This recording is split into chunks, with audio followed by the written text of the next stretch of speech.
कई लोगों को मैंने देखा है वो डेकेड से वही दुख जी रहे हैं, उसी ने उनको सिनिकल कर दिया, बिटर कर दिया, उनको परेशान करके उनकी पूरी जात और पूरी शख्सियत बदल के रख दी। इसीलिए कॉग्निटिव जो थेरेपी होती है उसमें जो इम्पोर्टेंट चीज जो देखी जाती है वो, क्या आप वो हैं या वो कर रहे हैं अपनी जिंदगी में जो आप असल में हैं, या कहीं कुछ एक्सपीरियंसेस ने आपको जो बना दिया, कहीं आप वो तो नहीं बन गए, उस वजह से आप ये तमाम चीजें कर रहे हैं और इतने परेशान हैं और इतनी तकलीफ में हैं। तो आपकी जो ज़ात होती है, जो मैं अक्सर आपसे कहता हूँ, बचपन में हम फ़िल्में देखते थे, तो हर बंदा हीरो बनना चाहता था, हीरोइन बनना चाहता था। लेकिन हमारी चॉइसेस ने, हमारी deviation from the right path ने, हमारा स्टेटस को के पीछे चलो करते हैं, सब करते हैं, हो जाता है, दुनिया है, चलता है, होता है। इस चक्कर में हमें पता ही नहीं चला और हीरोइन वैम्प बन गई और हीरो विलन बन गया। और फिर जब हमें वो तक और फिर क्या करते हैं हम वैम्प होने को और विलन होने को जस्टिफाई करते हैं। क्यों करते हैं?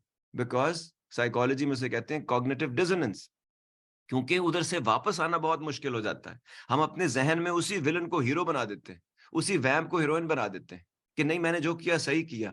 और ये जिसने अपने आप से ये वाला झूठ बोल दिया, जिसकी कॉग्निटिव डिसोनेंस की वजह से जिसकी रियलिटी ऑल्टर हो गई, जिसका सच बदल गया, मलगूबा सा बन गया, उसको हौच-पौच सा बना दिया आपने, और ना आप उसको ढूँढ पा रहे हैं, ना कोई आपके सच को ढूँढ पा रहा है, उसकी वजह से ये प्रॉब्लम है।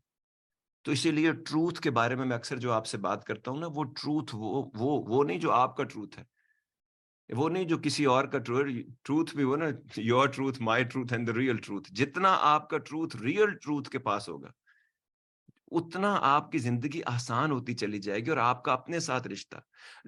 हम अपने आप के साथ इतना झूठ बोल के, इतना कवर कर के, लोगों के साथ एडजस्ट कर के ज़िंदगी जी रहे हैं, और उसमें हमारी क्या ज़िंदगी है, हमारी क्या सोच है, लोगों के दिए हुए या उनके बताए हुए पत्थर इकट्ठे करते-करते, हम अपनी ज़ात का हीरा खो बैठे, जो प्रेशियस है, जो अनमोल है, जो नादिर है, जो मिलता ही नहीं है। और वो सिर्फ आपके पास है और रब ने वो आपको दिया, आपका तोहफा है वो। लेकिन दूसरों के चक्कर में, सोसाइटी के चक्कर में, सब करते हैं के चक्कर में, ऐसे ही होता है के चक्कर में, सब घुटनों के बल चलते हैं, हम भी घुटनों के बल चल पड़े। सब जो हैं वो 4 हाथों और पाँव चौपायों की तरह चलने शुरू हो गए। इंटेलेक्चुअल डॉर्फ्स बन गए दिन ब दिन, बौने बन गए अकल के। लेकिन हमने और उन्होंने अपना दिमाग, और सब एक ही जैसी सोचें सोच रहे हैं। सियाने आदमी ने कहा था, जब सब एक माशरे में, एक ग्रुप में आप ही की तरह सोच रहे हैं, तो फिर याद रखिएगा उस माशरे में कोई सोच नहीं रहा, उस ग्रुप में कोई सोच नहीं रहा। You not thinking, just following same things over and over again because they are the acceptable norms now. तो जिस माशरे में, जिस ग्रुप ऑफ फ्रेंड्स में डमनेस नॉर्म हो जाती है, उसमें इंटेलिजेंट और इंटेलेक्चुअल डिस्कशन कभी नहीं हो सकती, उसमें कोई ग्रो नहीं करेगा, कोई इवॉल्व नहीं करेगा, कोई सीख नहीं पाएगा। वो सब नीचे की तरफ जाते जाएंगे।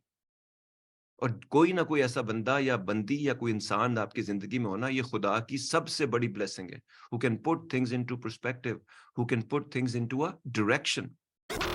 To get the full Radio Azad experience, download the Radio Azad app from the App Store or Google Play and take us with you everywhere.